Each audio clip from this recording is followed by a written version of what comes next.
국내외 계신 청취자 여러분 안녕하십니까.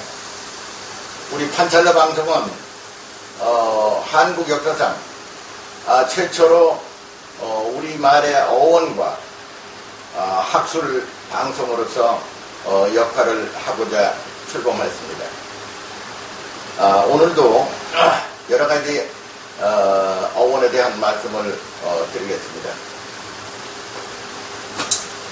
그동안 우리가 배워온 국어, 훈민정음이나 역사나 철학을 통해서 알고 있는 여러가지 사실들이 있지만 대개 어원과 맞지 않는 언어들이 많습니다. 예컨대 우리가 무엇이 있었다 이렇게 쓰잖아요. 있었다. 또 뭐 표준말로 쌍이웃으로 해서 있었다 또는 얻다 이렇게 써가지고 말하고, 또 과거분사 하면은 있었었다, 있었었다 이런 식으로 했습니다.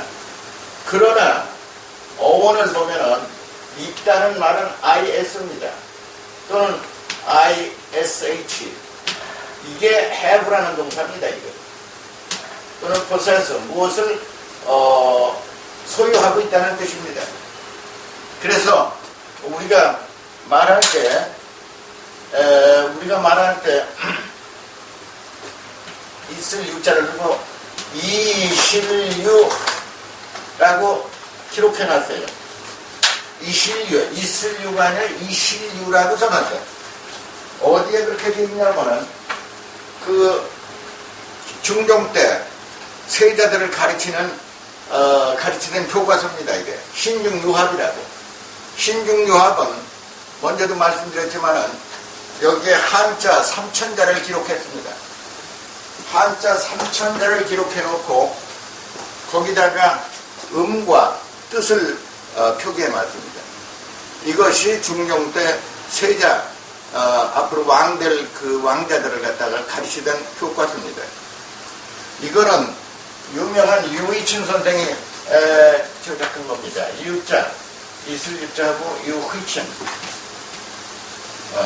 유의춘 선생이 이게 불과 30대 전후해서 만든 교재입니다. 그 유의춘 선생은 왕세자들을 가르치던 왕사입니다. 그분이 만든 이 신중유합이 여러가지 책 중에서 가장 유명한 책입니다. 이 모두가 전라도 토속 사투리로다가 뜻과 음을 달았습니다. 여기에 보면 있을 유자를 이실유라고 써놨어요. 그 왜 이실유라고 썼나? 이게 이실유는 돈 이씨야 산다 그런다고. 돈 이씨야 살아 그런다고. 오늘날도 전라도 토속 사투리 그 얘기하는 걸 들어보면 돈이 이씨야 살아. 자식이 있어야 살아.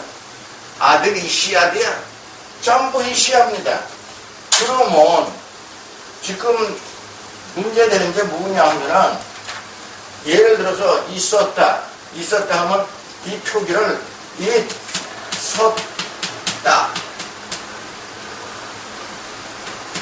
있었다 이렇게 써놔야 돼요. 그러면 산스크리트는 어떻게 하면 이시다, 요거 이스에다 있다를 쓰는 거예요. 그러면 요거 이시다를 있었다로 표기한 겁니다. 그러면 있었었다 이런 말은 없어. 산스크리트에 있었었다는 말은 없습니다. 우리가 한글 학자라는 사람들이 억지로 만들었어요. 없는 말을 만들어낸 거예요. 그러면 표기가 맞느냐? 맞지 않습니다. 예를 들면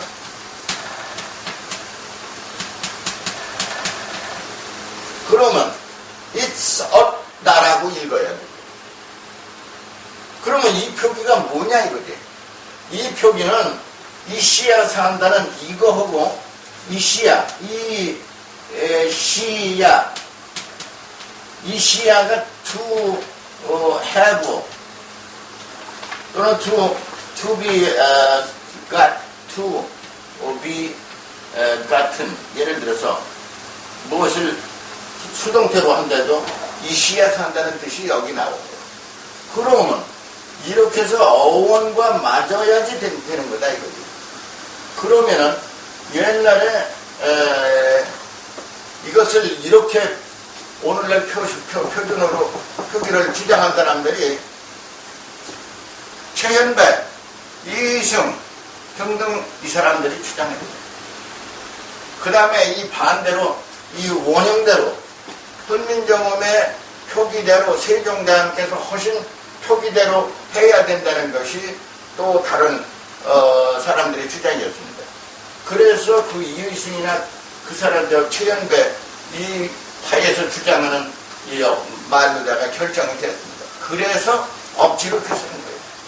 그런데 이대로 써보면은 어원과 맞지 않습니다. 어원과 하나도 맞지 않아요. 그래서 이 실리우라는 말은 산스크리트로 쓰자면은 정확히 이자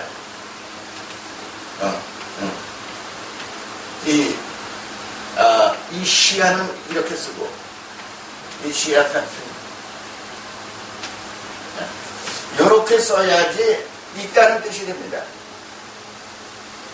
그러니까 이런 어원을 가지고 지금 말씀드리는 거니까 이것을 이제 앞으로 훈민정음 연구를 하면서 하나하나 아마 고쳐나가야 될 것으로 합니다.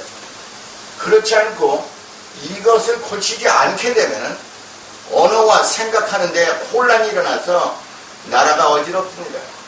학문을 할 수가 없습니다. 예컨대 옥스퍼드 대학이나 하버드나 컬럼비아 대학이나 예를 들어 버클리 대학 같은데 한국학 동양학이 대단히 성한 나라들, 대학들입니다.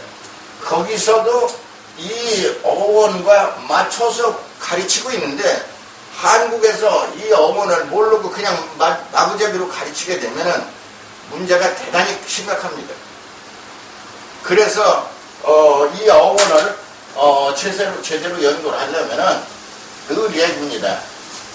우선 한자를 우리가 한문이죠. 한자에 통달해야 돼요. 그 다음에 버모, 산스크리트, 버모에 통달해요. 우리 토속 사투리에 통달해야 됩니다. 세 번째, 영어는 알아야 돼요. 이건 뭐 기초적으로 알아야 돼요. 그 다음에 토속 사투리에 정통해야 돼요. 네 가지에 정통하지 않으면 한글 학자라는 얘기를 하지 마세요. 훈민정음 학자라는 얘기를 하지 마세요. 그거는 전부가 거짓입니다.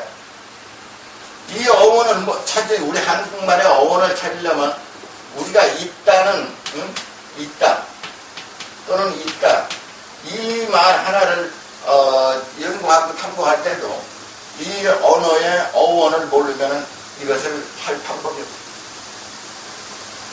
그러니까 지금 한국에 이 어원을 강의하는 학자는 아마 저밖에 없습니다.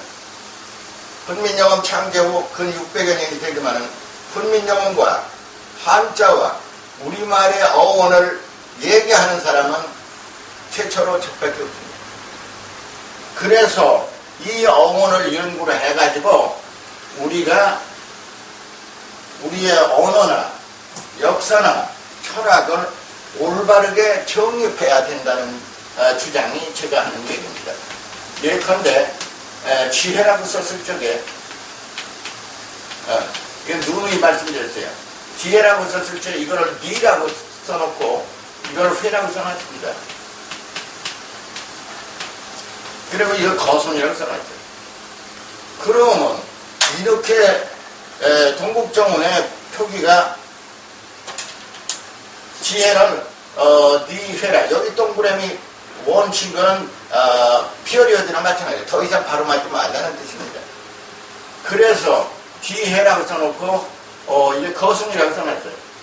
그러면 이건 갖다가 원래는 니입니다. 플러스 히. 그런데 이렇게 되는 것이 디히입니다. 그래서 이제 요 자체만 해도 불을 지피다 그런다고. 불을 디피다. 디피다. 불을 디피다. 경상도 말로는 디피다를 데피다라고 읽습니다. 데피라. 예를 들어 차가운 음식을 데피라 그런다고. 데피나 디피나 똑같습니다. D를 A로 발음할 뿐이지 불을 지피라. 아궁에 불을 지피라. 이러면 지피라는 뜻이요. 이거는 태운다, burn이라는 뜻이죠. 그런데 요 D라는 말은 태운다는 burn이라는 뜻이 있고, 두 번째 광명이라는 뜻이 있어요. 광명이라는 뜻이 있어요. 두 번째 히라는 것은 뭐뭐